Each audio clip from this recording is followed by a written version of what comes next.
হযরত ইউসুফ আলাইহিস সালামকে যখন কুয়ার মধ্যে ফেলে দেয়, কেনানের গভীর জঙ্গল, আল্লাহর পয়গম্বর ইউসুফ আলাইহিস সালাম গায়ের জামা খুলে ফেলেছে, হাত পা বেঁধে ফেলেছে, পরনের পুরা কাপড়গুলো খুলে একেবারে উলঙ্গ করে হাত পা বেঁধে যখন ইউসুফ পয়গম্বরকে কুয়ার মধ্যে ছেড়ে দিয়েছে, এখনো নিচে যেতে পারে নাই, আল্লাহ তাআলা জিবরাইল আমিনকে ডাক দিয়া বলে, জিবরাইল, এই গভীর কুয়ার ভিতরে আমার ইউসুফ যদি পড়ে যায়, অনাবাদ কুয়া, অনাবাদি কুয়া, এই ইউসুফ কুয়ার ভিতরে পানির ভিতরে পড়ে গেলে ইউসুফ বাঁচবে না। জিবরাইল, তুমি কোথায়? জলদি যাও, আমার ইউসুফের পায়ের নিচে তোমার ডানাটা বিছিয়ে দাও।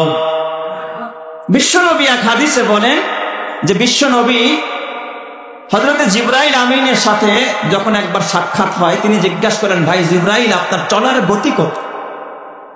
জিবরাইল আমিন বলেন, ইয়া রাসূলুল্লাহ, আমার চলার গতি কত এটা আমি আপনাকে বলতে পারবো না, তবে একটা ঘটনা বলি, এর থেকে আপনি আন্দাজ করবেন যে আমার চলার গতি কত। হযরতে জিবরাইল আমিন ডাক দেয়া বলেন, ইয়া রাসূলুল্লাহ, ইউসুফ আলাইহিস সালামকে যখন তার 10 ভাই মিলে যখন হাত পা বেঁধে ওই কিনানের পরিত্যক্ত একটা কুয়ার মধ্যে ছেড়ে দিয়েছে, এখনো পানির সাথে মিশতে পারে নাই, আমি জিবরাইল তখনও সিদরাতুল মুনতাহায়। এই সিদরাতুল মুনতাহা কত দূরে? এখান থেকে প্রথম আসমান 500 বছরের রাস্তা, আবার আসমানটা মোটা হলো আরো 500 বছরের রাস্তা, প্রথম আসমান থেকে দ্বিতীয় আসমানের দূরত্ব আরো 500 বছরের রাস্তা, এইভাবে সপ্তম আসমান পর্যন্ত 7000 বছরের রাস্তা, সপ্তম আসমান থেকে সিদরাতুল মুনতাহা আরো 7000 বছরের রাস্তা। তাহলে সর্বমোট কত হাজার বছরের রাস্তা? 14000 বছরের রাস্তার দূরত্ব হযরতে জিবরাইল। জিবরাইল ডাক দিয়া বলেন, ইয়া রাসূলুল্লাহ, ইয়া হাবিবাল্লাহ, আমি জিবরাইল সিদরাতুল মুনতাহায় ওই দিক দিয়ে ইউসুফ পয়গম্বরের হাত পায়ের ভিতরে রশি বেঁধে ভাইরা চক্রান্ত করে, ষড়যন্ত্র করে, বাবার চোখে ফাঁকি দিয়ে ইউসুফ পয়গম্বরকে কুয়ার মধ্যে ছেড়ে দিয়েছে, এখনো পানির সাথে মিশে নাই। আমি জিবরাইল ওই সিদরাতুল মুনতাহা থেকে মাত্র 2টা ডানা মেলে আমি একটা উড়াল দিয়ে চোখের পলকে হযরতে ইউসুফের পায়ের নিচে ডানাটা বিছায়া দিয়েছি, এখনো পর্যন্ত ইউসুফের পা পানির সাথে স্পর্শ করে নাই। জোরে কোন সুবহানাল্লাহ ওয়া বিহামদিহি। জিবরাইল ডাক দিয়া বলে, আমি গিয়া দেখি এখনো ইউসুফের পা পানির সাথে এখনো পর্যন্ত মিশে নাই। আল্লাহ তাআলা পয়গম্বর হযরত ইউসুফ জিবরাইল আমিনের ডানার উপরের মধ্যে জিবরাইল আমিন বসালেন। এরপর আল্লাহকে ডেকে বলেন, আল্লাহ, এবার তোমার পয়গম্বর ইউসুফের সাথে আমি কি রূপ আচরণ করব?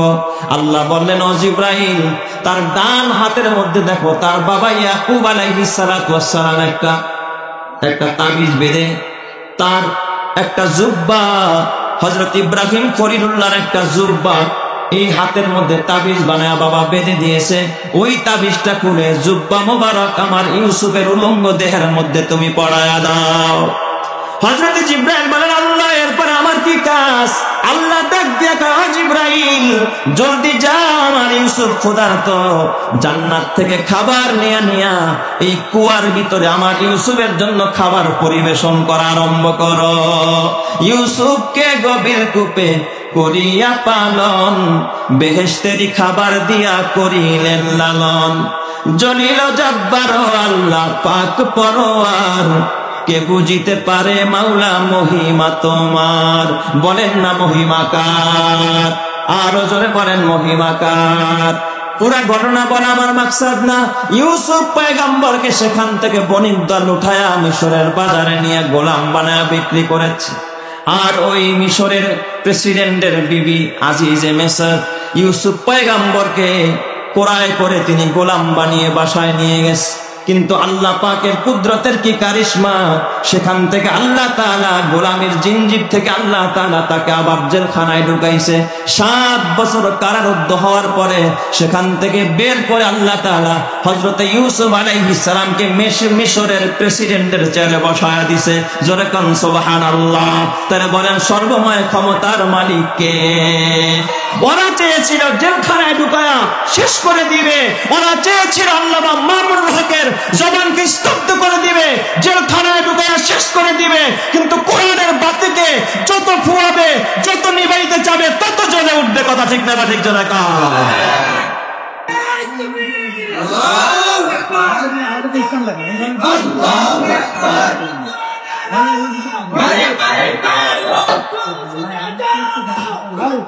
আমার ভাইয়েরা, হযরত ইউসুফ আলাইহিস সালাম দীর্ঘ 70 বছর পরে যখন ভাইদের সাথে সাক্ষাৎ হয়, ভাইরা যখন মিশরে আসলেন, ইউসুফ পয়গম্বরের কাছে শুনলেন বাবা নাকি অন্ধ হয়ে গেছে। কোরআনের মধ্যে আছে ইউসুফ পয়গম্বর নিজের গায়ের জামাটা খুলে দিলেন, আব্বার কাছে নিয়ে যাও, ফারতাদ্দা বাসীরা, এই জামা আমার বাবার চোখের মধ্যে লাগাও, সঙ্গে সঙ্গে আমার বাবা চক্ষুষ্মান হয়ে যাবে।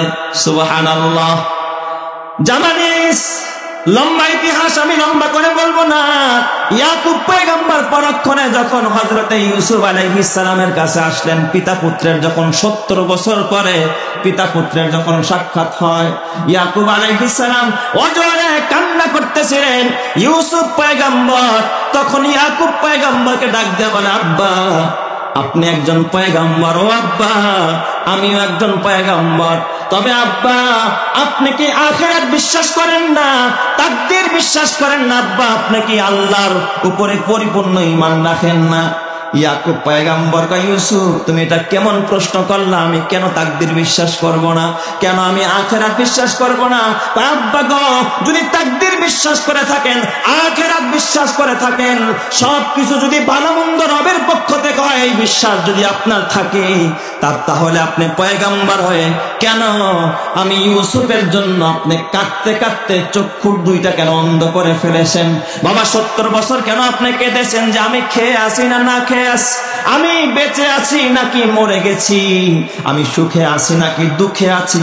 এই চিন্তা আর এই টেনশন করতে করতেই তো আপনার চক্ষু অন্ধ হয়ে গেছে কাঁদতে কাঁদতে। আব্বা তাকদীরের উপরে যদি আপনার বিশ্বাস থাকতো, আপনি এত লম্বা সময় কোনোদিন ক্রন্দন করতেন না। আব্বা গো, আপনি কেন এতদিন পর্যন্ত আমি ইউসুফের জন্য ক্রন্দন করেছি? ইয়াকুব পয়গম্বর ডাক দিয়ে আবার, ও কলিজার টুকরা ইউসুফ, তুমি তো জানো না রে বাবা, তুমি খেয়ে আসো না না খেয়ে আসো, এই জন্য আমি বাবা কাঁদি নাই। তুমি বেঁচে আসো না মরে গেছো, এই জন্য আমি কাঁদি নাই। তুমি সুখে আসো নাকি দুঃখে আসো, এই জন্য আমি বাবা কাঁদি নাই। আমি বাবা কেন কেঁদেছি জানো নি? ও ইউসুফ আমি কেন কেঁদেছি তুমি জানো কিনা? বললেন বাবা আপনি বলেন কেন আপনি কেঁদেছেন? হযরতে ইয়াকুব পয়গম্বর কয়, ইউসুফ আমি কেঁদেছি শুধু একটা মাত্র কারণে, যে তুমি আমার হাত ছাড়া হয়ে গেছো, দূরে চলে গেছো। তোমাকে আমি তাআল্লুক মা আল্লাহ করাইতে পারি নাই, আল্লাহর পরিচয় আমি তোমাকে করায় দিতে পারি নাই, দিন শিখাইতে পারি নাই, তোমাকে আমি জাহান্নাম থেকে বাঁচাইতে পারি নাই, কাছে থেকে তোমাকে দিন শিখায় আল্লাহর সাথে পরিচয় করাইতে পারি নাই, দিনই তালিম দিতে পারি নাই। আমি ভেবেছি না জানি তুমি আবার পথচ্যুত হয়ে যাও কিনা, তুমি আবার পথভ্রষ্ট হয়ে যাও কিনা। ও ইউসুফ আমি বাবার উপরে ফরজ ছিল তোমাকে দিন শিক্ষা দেওয়া, তুমি আমার থেকে দূরে সরে গেছো, তুমি পথ হারা হয়ে যাও কিনা, দিন থেকে মাহরুম হয়ে যাও কিনা। আমি বাবা শুধুমাত্র এই জন্য ক্রন্দন করেছি, অন্য কোনো উদ্দেশ্যে আমি ক্রন্দন করি নাই। তাহলে এই ঘটনা থেকে বোঝা গেল একজন বাবার উপরে দায়িত্ব হলো সন্তানকে দিন শিক্ষা দেওয়া।